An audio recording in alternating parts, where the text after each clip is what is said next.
소개하기로 안 했어요. 저랑은 소개하기로 했는데. 바누아투 파송 예배로 오신 모든 분들을 예수 그리스도 이름으로 환영합니다. 우리 말씀 같이 보도록 하겠습니다. 주신 말씀은 마태복음 13장 44절에서 46절까지 말씀입니다.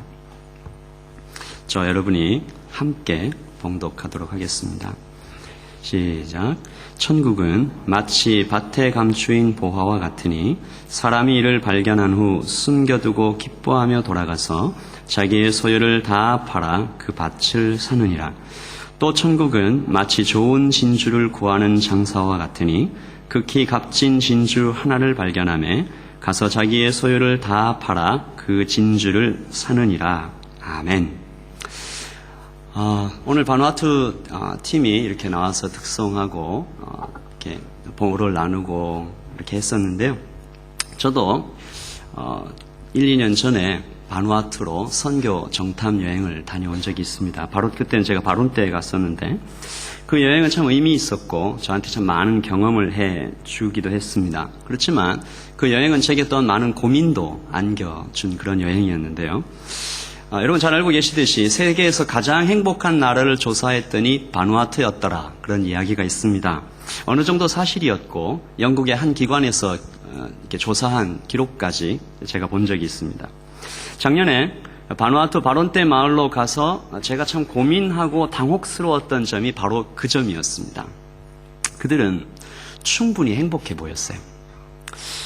6시간 정도, 제가 그 원주민하고 같이 이야기를 하면서 나눈 얘기인데 6시간 정도 일을 한다고 합니다. 6시간 정도 일하면 이틀 먹을 타로와 채소를 구해올 수 있다고 하였고, 나머지 시간에는 쉬고 즐기고 가족과 함께 공동체로 참 좋은 시간을 보내고 있는 것을 발견했습니다. 더할 나위 없이 좋은 날씨였고 산 위라 산 위에 올라가면 해충도 없어요. 모기도 잘 없고 굉장히 좋은 공기와 좋은 물을 누리고 있었습니다. 물론 문명의 혜택은 누리지 못하고 있었지만 그것이 얼마나 사람을 황폐하게 만드는지 점점 깨달아가고 있는 이 시대의 현대인들이 슬로우시티, 웰빙, 귀농, 통나무집 이런 것들을 간절히 찾고 있는 것과 비교해 볼 때 그들은 오히려 최고의 환경을 누리고 있는 것이 아닌가. 이미 그들은 더 이상 필요한 것이 없어 보였고 저희가 가지고 간 문명의 도구들을 신기하게 이렇게 보았지만 말 그대로 신기해서 그런 것이지 삶에 그다지 필요한 것들은 아니었습니다. 예를 들어서 한 원주민 남자는 하루에 딱 2번밖에 맞지 않는 시계를 이렇게 차고 이렇게 다니면서 굉장히 자랑스러워하는 장면도 제가 본 적이 있고요. 마을의 추장께서는 왜 저희가 이 마을에 무료로 병원을, 학교를 지어주고, 유치원을 지어주고, 이런 것들을 해주려고 하는데, 왜 거절하시는지 제가 이해를 할 수가 없습니다. 단칼에 거절을 하시더라고요. 왜 그러지? 왜 공짜로 아이들 교육시켜준다는데 왜 거절하지? 이제 그런 고민이, 그런 불만이 제가 그곳에 며칠을 더 지내면서 계속 더 힘을 잃어가고 있었습니다. 더 이상 필요한 것이 없어 보였기 때문이죠. 저는 지금 여러분에게 바누아투에 더 이상 아무것도 지원하지 않아도 된다, 이제 그런 이야기를 하는 것이 아닙니다. 깊은 산속에 있지 않은 바누아투의 사람들과 또 거기에 훈련받고 있는 선교사 훈련생들과 여러 사람들은 지금도 많은 약품을 필요로 하고 지원이 많이 필요한 것 또한 사실입니다. 그러나 산속 깊은 곳에 살고 있는 사람들, 특히 그 어린아이들의 그 눈, 그 해맑은 표정은 제가 잊을 수가 없습니다. 흔히 말하듯이 천사의 얼굴과 같다. 제가 천사를 본 적은 없지만 천사의 얼굴과 같다. 이제 그런 생각을, 순수함이 환하게 빛을 발하고 있었습니다.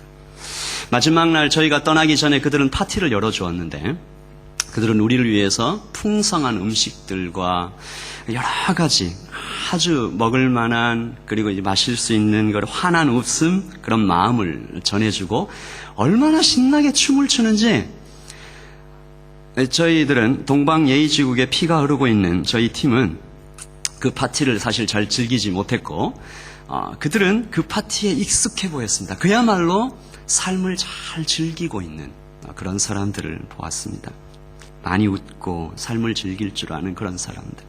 저는 거기에 있으면서 또 뉴질랜드에 돌아와서도 계속해서 고민하게 됐습니다. 내가 왜 거기에 갔던 것일까? 나는 한 명의 결신다도 얻지 못했고 나는 도대체 3주 동안 무엇을 하다 온 것일까? 그리고 도대체 이 세상에서 거의 부족함이 없는 사람들, 이미 평안한 사람들, 그런 풍성한 사람들에게 과연 복음은 무엇인가? 이런 고민들은 저를 충분히 뒤흔들어 놓았습니다. 복음이 부족한 것을 채워 온전하게 하는 면이 분명히 있습니다. 가난한 사람들을 도와 풍요롭게 하는 면이 있습니다. 또 주님께서도 병자를 고치셨고 직접 자신께서 가난한 자와 억눌린 자를 위해 오셨다고 말씀도 하셨습니다. 그리고 세상에는 여전히 성도들의 그리고 교회에 도움이 필요한 사람들이 아주 많이 있습니다. 이번 돌아오는 주일에 저희 교회가 필리핀 태풍 피해자들을 위해서 헌금하고 이렇게 보내고 하는 것들 또한 주님의 뜻을 따르는 것이면 분명합니다. 그러나 과연 그것뿐인가? 복음은 가난한 사람들에게 빵을 주고 직업이 없는 사람들에게 일자리를 만들어주고 병든 사람을 고쳐주고 마음이 상한 사람들을 위로해주면 되는 것인가? 과연 그것으로 충분한 것인가? 복음은 과연 이 세상에 보이는 것들에 대한 해결책, 과연 그것뿐인가? 실제로 많은 사람들은 복음의 본질이 거기에 있다고 여기는 듯합니다. 자유주의자들이 대표적인 것 같은데요. 그들은 누가복음 4장 18절을 사용하죠. 주의 성령이 내게 임하셨으니 이는 가난한 자에게 복음을 전하게 하시려고 포로된 자에게 자유를, 눈먼 자에게 다시 보게 함을, 눌린 자를 자유롭게 하고, 이 말씀을 사용해서 예수님이 이 땅에 오신 이유가, 복음의 이유가 사람의 육체적 실제적 필요를 채우는 데 있다라고 말합니다. 그러나 만약 정말로 그것뿐이라면 일자리가 충분한 누군가에게는, 아니 일자리가 전혀 필요 없을 만큼 돈이 많은 사람에게는 복음은 필요 없는 것일까? 건강한 사람은 어떤가? 행복해서 미칠 것 같은 감격에 빠져 있는 사람들, 전혀 치유받을 만한 상처가 없는 사람들에게 복음은 필요 없는 것인가?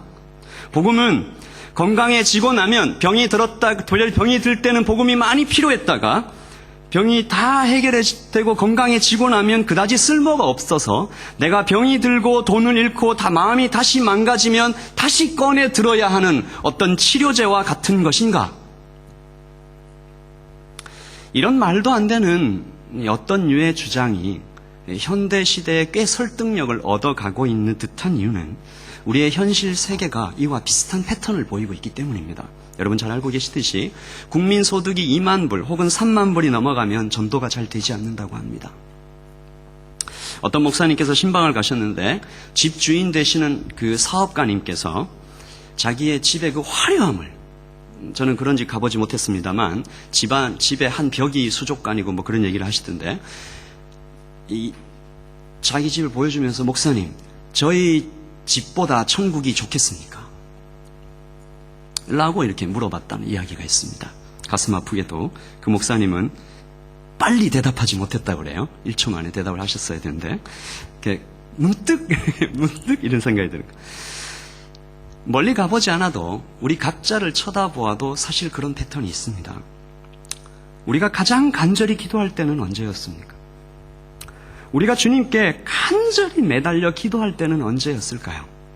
우리는 보통 일이 잘 안 될 때, 병이 들었을 때, 혼자서는 해결할 수 없는 어려운 일이 갑자기 닥쳤을 때, 그때 기도합니다. 한국의 한 목사님께서는 IMF 시절에 새벽 기도에 성도들이 가장 많이 나왔다라고 저에게 전해주었습니다. 저도 그렇습니다. 저도 젊은 시절에 폐결핵에 걸렸을 때 가장 간절히 기도했던 것 같고요. 그것보다 더 간절히 기도했을 때는 똥이 급하게 마려운데 화장실을 찾을 수 없을 때 정말 간절히 기도했던 것 같습니다. 주님, 제가 주님을 위해서 얼마나 애썼는지 아시지요? 이러실 수 있습니까? 정말 급할 때 간절히 주님을 찾게 되는 듯합니다. 사도 바울은 고린도전서 2장 3절에 사도 바울 같은 이 위대한 사도가 이런 고백을 했을까 싶을 정도의 말을 합니다. 내가 너희 가운데 거할 때에 약하고 두려워하고 심히 떨었노라. 아마 이 고백은 고린도에 이르기 직전 아덴, 그곳에서의 전도에 실패한 것이 아마 중요한 이유가 됐을 것입니다. 뿐만 아니라 그곳 화려한 도시 고린도에서 부족한 것이 없이 사는 그 사람들의 눈망울에서 복음에 대해 철저히 깔보는 듯한 그들의 시선에서, 그런 교만한 태도에서, 그리고 부여한 곳에서 필연적으로 발생할 수밖에 없는 음란함과 그 문화 속에서 복음을 전하려고 했을 때 느꼈던 인간적인 중압감이 그를 얼마나 눌렀는지 우리는 이 말씀을 통해서 엿볼 수 있습니다. 그들은, 고린도에 사는 사람들은 문자 그대로 십자가의 복음이 전혀 필요하지 않다라고 느꼈던 것 같습니다. 그래도 바누아투는 미개발 국가니 적어도 저희가 가서 무언가 할 일이 있어 보이기도 합니다. 그리고 이렇게 선교 정탐 여행을 떠날 때 기도해 달라거나 후원해 달라고 부탁할 때 어떤 면에서는 그리 어렵지 않아 보이기도 합니다. 그러나 사랑하는 성도 여러분, 뉴욕에 복음을 전하러 간다고 생각해 보신 적이 있습니까? 뉴욕의 복음화율이 얼마 정도 될 것 같습니까? 뉴욕의 복음화율이 최근 조사에 의하면 4.5%라고 합니다. 그리고 그것도 지금 경제적인 위기를 그들이 심하게 맞았을 때 지금 이야기지, 아주 그들이 경제적으로 아주 호가를 누리고 있을 때는 1%도 되지 않았다고 합니다. 진정한 의미에서 선교지는 바로 그것이 아닌가, 그런 생각도 듭니다.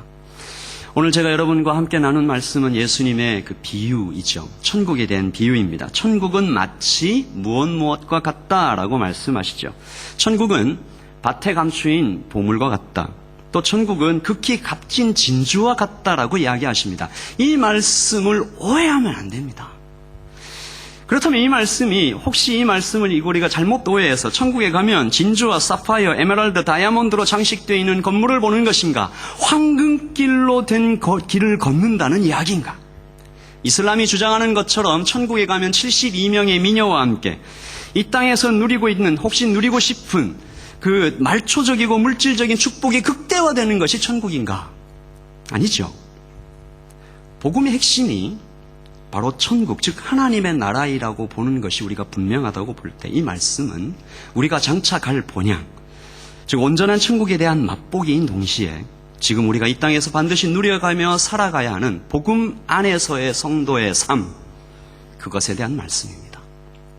즉 이 말씀은 복음을 선택할 것이냐 아니면 내가 가진 소유를 선택할 것이냐라는 이 선택의 문제입니다. 즉 가치 전장이라고 할 수 있는 것이죠. 동시에 이 말씀은 제자도의 문제를 이야기하고 계십니다. 제자의 길.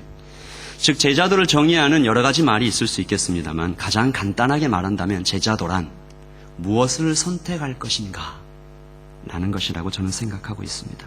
성경은 곳곳에서 이 선택에 대해서 말하고 있습니다. 그리고 하나님께서는 이 선택을 순간적인 감정이나 억지로 강요당해서 하기를 원치 않으십니다.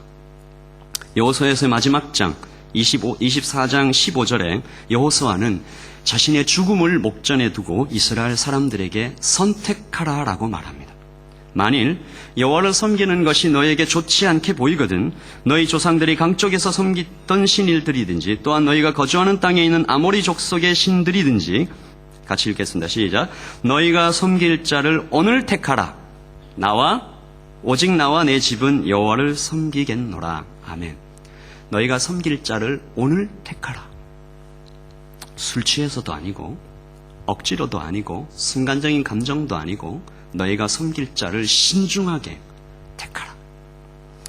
오늘 예수님의 천국 비유와 여호수아의 유언과도 같은 이 마지막 외침은 어쩌면 같은 이야기를 하고 있다고 보아야 할 것 같습니다. 즉 제자도입니다.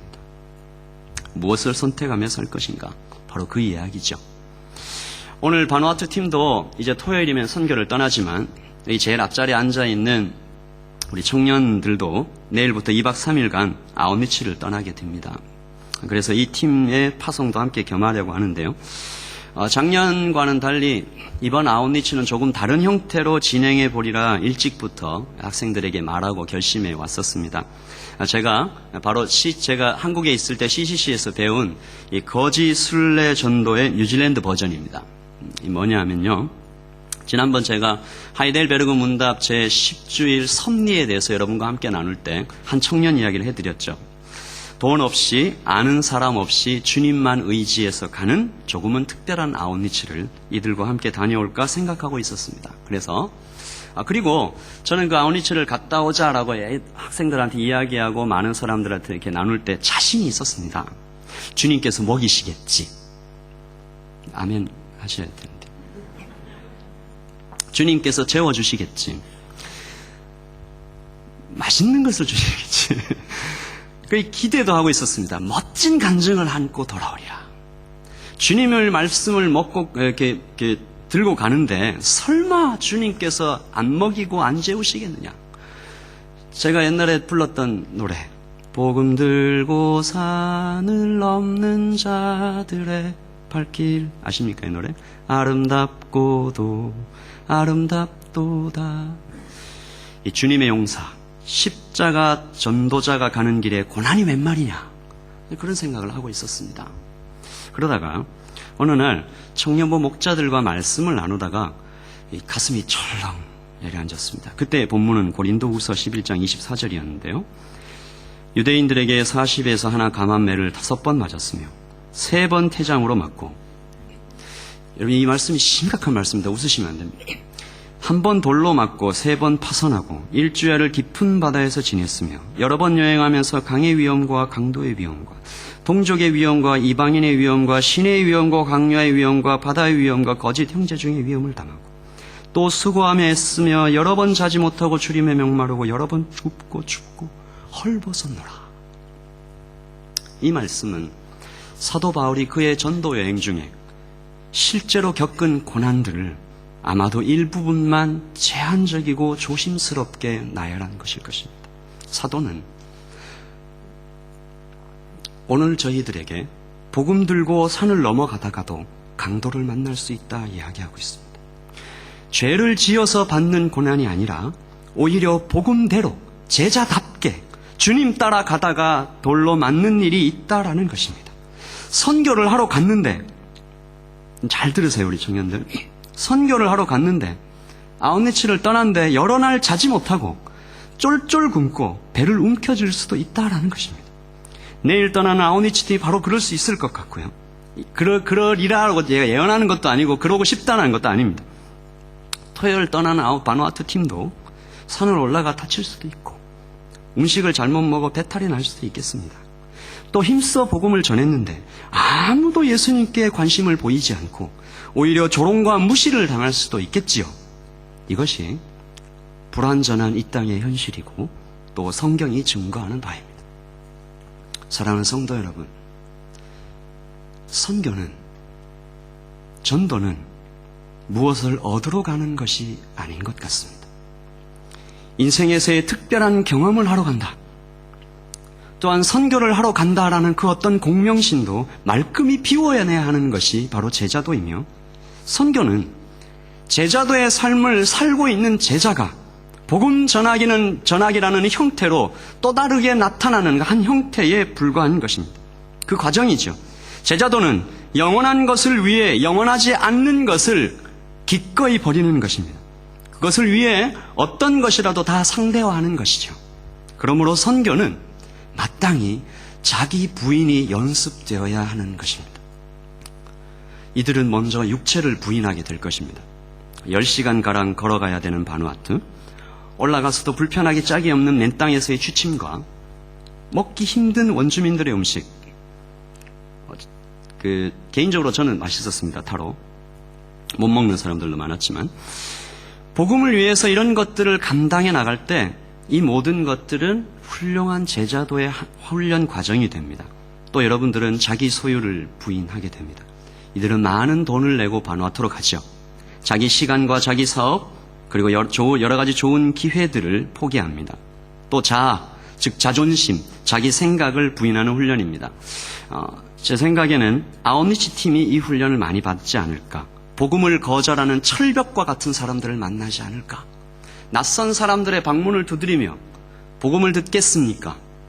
또 오늘 밤 저를 좀 재워주시겠습니까? 먹다 남은 음식이라도 있습니까? 라고 요청할 때 그들은 자존심을 꺾는 그 자기 부인을 연습하게 될 것입니다. 그렇다면 이제 예수 그리스도께서 천국은 마치라고 얘기하시면서 두 가지, 즉 자기 소유와 복음에 대해서 두 가지를 비교하신 이 말씀에 대한 의미는 점점 더 분명하게 우리에게 다가오게 되는 것입니다. 즉 우리가 지금 누리고 있는 돈, 시간, 육체의 편안함, 벽으로 둘러싸인 안전한 곳에 머물고 있는 이 자존심이 중요하냐? 아니면 복음이냐? 말씀은 밭에 감추인 보화를 발견한 그 사람에 대해서 생생하게 그리고 있습니다. 즉 복음을 발견하고 자신의 모든 소유를 다 포기하면서까지 복음을 붙잡으려는 제자의 모습을 우리는 여기서 발견하는데요. 말씀은 그 사람이 자신의 모든 소유를 포기할 때 기뻐했다라고 기록하고 있습니다. 자신의 소유를 처분하러 가는 그의 발걸음은 가벼웠을 것이며 그의 얼굴은 기쁨을 숨길 수 없었을 것입니다.